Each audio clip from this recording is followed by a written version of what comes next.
É, estou gravando isso usando o gravador do celular enquanto dirijo de volta para minha casa. Sinto muito se isso soa incoerente ou como se não fizesse sentido. Enfim, não sei mais o que fazer. Não sei se alguém vai escutar isso, mas senti que tinha que compartilhar o que estou pensando de alguma forma. Talvez por mim, talvez por outra pessoa lá fora, talvez por ninguém. Eu não sei. Acordei essa manhã de um daqueles estranhos momentos em que se fica sonhando meio acordado, onde tudo parece quase exatamente como a vida real, exceto que é um pouco fora do normal.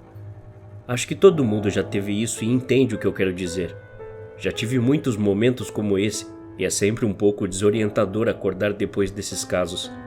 Só que dessa vez, acordei totalmente alerta e me sentindo bem para enfrentar mais um dia. Eu sabia que tinha que ir trabalhar, mesmo depois do fim de semana que tinha acabado de ter. Estava mais do que pronto para colocar meu foco em e-mails e clientes sem paciência. Voltando ao assunto, sobre meu final de semana, não tinha sido horrível, apenas tenso e desconfortável, com minha esposa e eu encontrando aparentemente todas as maneiras possíveis para discutir que se podia imaginar. A noite anterior terminou comigo colocando nossa filha de 5 anos, Christine, na cama como de costume, e depois indo para a cama cedo com a finalidade principal de evitar mais brigas. Eu esperava que um tempo distante, focando em outras coisas, nos ajudasse a nos acalmar. Apesar do meu sonho e minha energia matinal maior do que o normal, o início do dia foi como de costume. Peguei minhas roupas e joguei na secadora para que ficassem quentes e macias. Entrei no chuveiro por alguns minutos, fiz a barba, sequei e modelei meu cabelo, me vesti e chequei as notificações do meu celular. Coisas normais, mesmo que eu tivesse perdido um tempo procurando meu shampoo e depois meu gilete, já que eles não estavam nos lugares habituais que costumava deixar. Li um e-mail do meu chefe Brian, que tinha sido enviado na sexta-feira à noite para toda a equipe. Resmunguei ao ler, porque era sobre uma reunião de equipe que ele tinha marcado para revisar algumas coisas. O que, como já pode se imaginar, nunca chega a nada bom ou produtivo. Eu devo ter ficado preso em meus pensamentos por mais tempo do que percebi, porque a próxima coisa que vi foi que já haviam se passado alguns minutos da hora de eu sair de casa. Me apressei, peguei a chave do carro e fui em direção à porta. Quando passei pelo quarto de Christine, notei que a porta dela estava fechada. Era estranho, porque normalmente àquela hora da manhã ela estaria brincando com seus brinquedos ou ajudando minha esposa a fazer o café da manhã. Bati na porta para dar nossos costumeiros beijos de despedida, apertos e cócegas. Mas ao contrário do que eu esperava, fui surpreendido com ela gritando: "Vai embora! Me deixe em paz!" Tentei abrir a porta, mas estava trancada, o que ela sabia que era contra as regras, já que havíamos avisado várias vezes para nunca trancar a porta, porque não poderíamos entrar lá caso precisasse de nós. Gritei para Christine destrancar, mas ela não respondeu mais, embora eu pudesse ouvi-la andando pelo quarto de um lado para o outro e chorando. Olhei a hora e vi que estava realmente muito atrasada, então gritei para minha esposa na cozinha: "Querida, a Christine se trancou no quarto. Você pode descobrir o que está acontecendo? Tô saindo, atrasado pro serviço hoje. Te ligo mais tarde, te amo." Minha esposa não disse nada, apenas se virou e me encarou com um olhar vazio. Instantaneamente, liguei isso ao fato dela não ter superado nossa última briga da noite anterior. Assim, ela podia estar me ignorando como forma de me punir.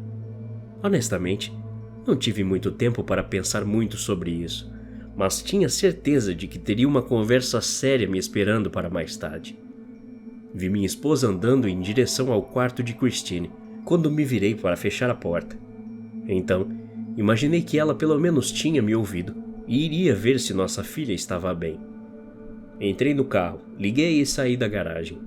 Moramos num espaço afastado da cidade, então eu ainda tinha pelo menos 45 minutos de carro pela frente se o trânsito não tivesse tão ruim.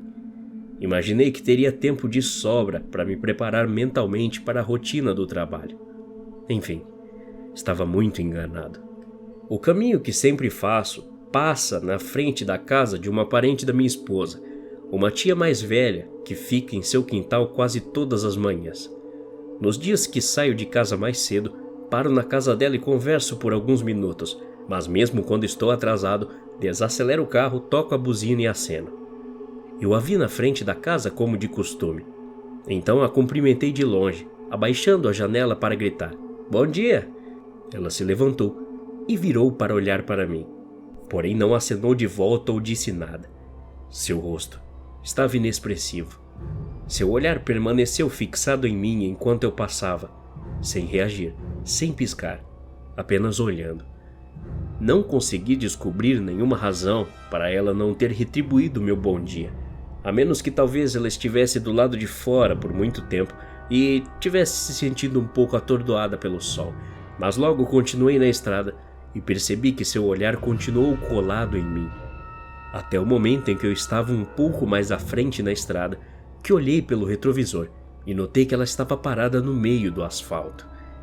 Foi um choque tão grande, uma coisa tão inesperada de se ver, que pisei no freio, fazendo o carro parar de repente. Meu primeiro pensamento foi que algo estava errado, que ela precisava de ajuda ou estava tentando chamar minha atenção por algum motivo. Mas quanto mais eu ficava ali pensando nisso, mais tinha certeza de que devia ir embora logo. Olhando para mim com aquele mesmo olhar vazio e aquele mesmo rosto inexpressivo que ela tinha quando a cumprimentei. Tentei dizer a mim mesmo que estava sendo bobo, que precisava voltar e ver como ela estava, quando percebi que ela tinha começado a andar, não de volta para a casa dela, mas descendo a estrada em minha direção. Ainda não consigo explicar o medo que desceu pela minha espinha, mas a próxima coisa que me lembro foi de acelerar pela estrada para longe dela, indo muito mais rápido do que deveria ter ido naquela estrada cheia de curvas. Eu sabia que deveria desacelerar, mas o pensamento de alguém se aproximando de mim, talvez até me alcançado, fez meu pé pisar fundo no acelerador. Não vi mais ninguém, até chegar ao final da estrada, onde começava a avenida principal com destino à cidade. Um velho mora nesses arredores, e às vezes ele fica do lado de fora de sua casa cuidando de vários cachorros. Ele é sempre amigável e acena para as pessoas que passam. Dessa vez, estava do lado de fora, sentado em um banco caindo aos pedaços, mas nenhum cachorro estava por perto, nem mesmo um. Os pelos da minha nuca se arrepiaram quando cheguei mais próximo. Temia que ele reagisse da mesma forma que a tia da minha esposa. No começo, ele pareceu não me notar, mas depois que diminuí a velocidade, o velho se alertou com minha presença, pois ele se levantou, virou para mim e me encarou com o mesmo olhar que eu tinha visto em 2 outros rostos essa manhã. Lutei para não reagir, para agir como se nada tivesse errado, acreditar que eu estava apenas imaginando coisas e que tudo estava normal. Acelerei ainda olhando para trás. Quase bati o carro quando vi o velho sair da estrada e começar a caminhar em minha direção. Pisei no acelerador novamente e saí, incapaz de fingir que estava tudo bem. Dirigi pela estrada, olhando que nem um louco de um lado para o outro, procurando por alguém que pudesse estar no quintal ou andando ao longo da estrada, mas não vi ninguém. Avistei um posto de gasolina conhecido da região que sempre tem um café da manhã muito bom, e embora eu estivesse atrasado e não precisasse de gasolina ou planejasse comer, desacelerei e parei, com a intenção de perguntar se alguém sabia de alguma coisa. Ainda dentro do carro, vi que não tinha muitas pessoas lá, apenas alguns garotos que paravam quase todas as manhãs para tomar café, além de algumas pessoas que administravam a loja. Mas ao som do meu carro chegando, todos os rostos se viraram para olhar para mim. Cada rosto tinha o mesmo olhar vazio. Os que estavam sentados lentamente se levantaram, e meu coração começou a acelerar enquanto movia meus olhos, procurando por qualquer coisa além daquele vazio. Quando a primeira pessoa veio em minha direção, acelerei novamente e desviei para a estrada, com meus olhos presos no retrovisor, observando enquanto todos caminhavam lentamente para a estrada atrás de mim.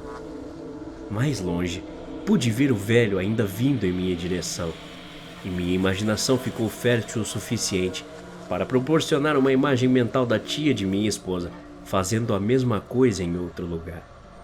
A essa altura, minha atenção estava metade na estrada à minha frente e metade atrás de mim, observando as pessoas do posto de gasolina. Foi nesse momento que encontrei o primeiro veículo na estrada, desde que saí de casa. Um caminhão comum, nada extravagante, nada fora do comum, mas ao passar por ele me abaixei, esperando não ser visto. Com o canto do olho, pensei ter visto a cabeça do motorista se virar para mim, e um momento depois, olhei meu retrovisor, vendo o caminhão dar meia volta na estrada e vir na minha direção.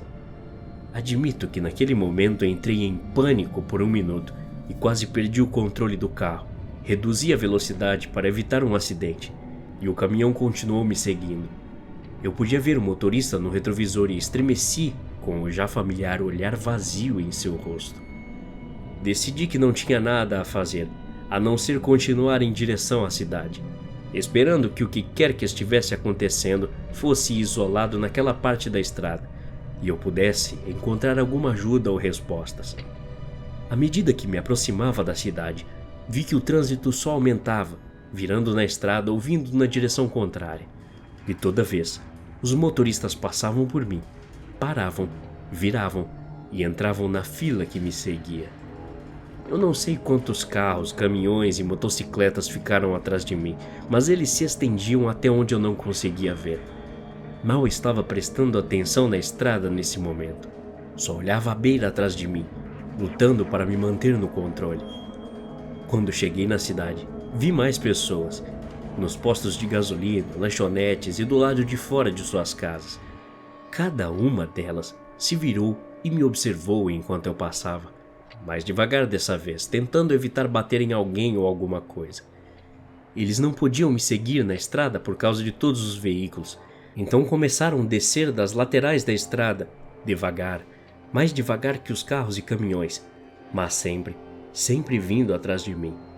Nenhuma mudança de expressão, nenhuma reação a qualquer outra coisa acontecendo, nem mesmo qualquer barulho. Apenas aqueles rostos vazios me observando, me seguindo, me caçando. Conforme eu dirigia cada vez mais para dentro da cidade, mais perto do meu trabalho chegava. Então comecei a perceber uma coisa. Não tinha visto ninguém que fosse como eu, que parecesse normal, sabe? Todos que encontrei nesse tempo, cada um deles, eram como aqueles atrás de mim. Concluí então que não haveria ninguém no trabalho que pudesse me ajudar. Pensei em ir à delegacia, mas sabia instintivamente que seria inútil. Seria apenas mais pessoas sem expressão me seguindo. Não havia mais ninguém além de mim. Ninguém. Então, me lembrei da minha filha. Me lembrei dela gritando comigo para ir embora, para deixá-la em paz. Ela era a única com quem eu tinha falado, a única que me respondeu. Pensei em quão sensível a mudanças a minha filha é e como pequenas diferenças de comportamento a incomodavam. Christine devia saber o que estava acontecendo, devia ter sentido de alguma forma. Então pensei em minha esposa, sobre o olhar vazio em seu rosto quando ela se virou para mim. Minha filha devia ter visto a mãe antes de eu levantar, e esse talvez fosse o motivo que ela estava daquele jeito estranho. Logo pensei no meu comentário para minha esposa sobre Christine estar trancada no quarto dela. A forma esquisita como a cabeça de minha esposa virou, assim quando eu estava saindo, como se estivesse acabado de lembrar que ainda tinha mais alguém na casa além de nós dois. Estou voltando para casa agora, dirigindo o mais rápido que posso, abrindo caminho entre as pessoas ou o que quer que sejam. Essas pessoas ainda continuam andando pela estrada em minha direção. Virei aleatoriamente em um estacionamento e observei como todos os veículos que me seguiam viravam também. Consegui ficar muito à frente deles por um tempo, mas agora estão chegando mais perto. Encontrei alguns dos primeiros que vi essa manhã. Até passei pela tia da minha esposa lá atrás e tentei não olhar. Tentei não vê-la virar e me seguir como todo o resto, mas foi uma tentativa em vão. Tenho que chegar em casa, pegar Christine e nos levar para algum lugar seguro, se é que existe algum lugar assim. Estou prestes a entrar na garagem e sei que não terei muito tempo. Consegui ver a sombra de Christine na janela, mas não consegui ver seu rosto. Não sei o que vou fazer com minha esposa ou qualquer uma das pessoas que me seguem. Só sei o que farei se Christine olhar para mim com um olhar vazio como o da minha esposa. Só tenho que esperar e rezar. Depois de pensar tudo isso, fiz o sinal da cruz e saí do carro.